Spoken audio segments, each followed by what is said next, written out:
লোহিত সাগরের তীরে আইলা শহরের মানুষ মাছ ধরে জীবন চালাত। দাউদ আলাইহিসসালামের যুগে আল্লাহ তাদের পরীক্ষা করলেন। নির্দেশ দিলেন, সপ্তাহের 6 দিন মাছ ধরো, কিন্তু শনিবার কেবল ইবাদত করো।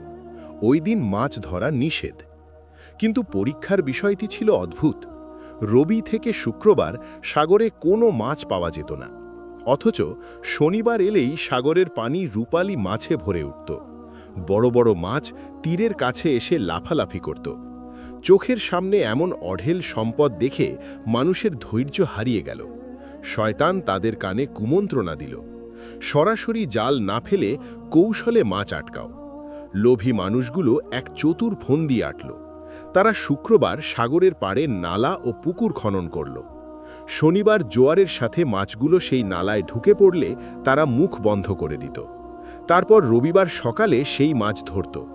তারা ভাবল, এভাবে বুঝি স্রষ্টাকে বোকা বানানো সম্ভব। এই ধোঁকাবাজির ফলে শহরে 3টি দল তৈরি হল।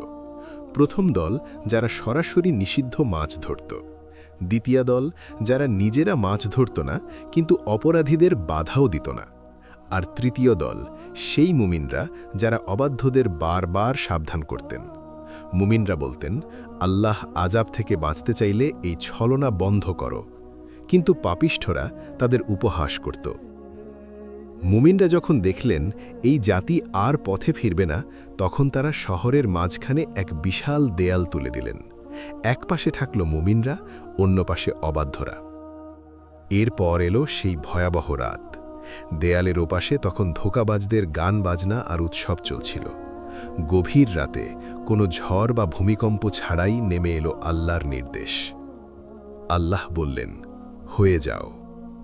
ঘুমের মধ্যেই পাপিষ্ঠদের শরীর বিকৃত হতে শুরু করল। হাড় বেঁকে গেল, শরীরে লোম গজাল এবং মানুষের চেহারা বদলে পশুর রূপ নিল। সকালবেলা মুমিনরা ওপাশে কোনো মানুষের সাড়া পেলেন না। দেয়াল টপকে ভেতরে ঢুকে তারা শিউরে উঠলেন। সেখানে কোনো মানুষ নেই, আছে শুধু শত শত বিভৎস বানর আর শূকর। পবিত্র কোরআনে আল্লাহ বলেছেন, আমি তাদের বলেছিলাম, তোমরা ঘৃণিত বানরে পরিণত হও। বানরগুলো মানুষের মতো ডুকরে কাঁদছিল। মুমিনরা কাউকে নাম ধরে ডাকলে সে মাথা নেড়ে সায় দিত। আল্লাহ তাদের শরীর কেড়ে নিলেও স্মৃতিশক্তি ঠিক রেখেছিলেন, যাতে তারা নিজেদের লাঞ্ছনা বুঝতে পারে। মাত্র 3 দিন এই অবস্থায় বেঁচে থেকে তারা ধ্বংস হয়ে যায়। শনিবারের সেই মাছগুলো ছিল কেবল একটি ফাঁদ। আজ আমরাও কি সুদ বা ঘুষকে অন্য নাম দিয়ে আল্লাহর সাথে এমন ধোঁকাবাজি করছি না? আমাদের ঈমান রক্ষা হোক। শেষ জামানায় কি আবারও এমন আযাব আসবে?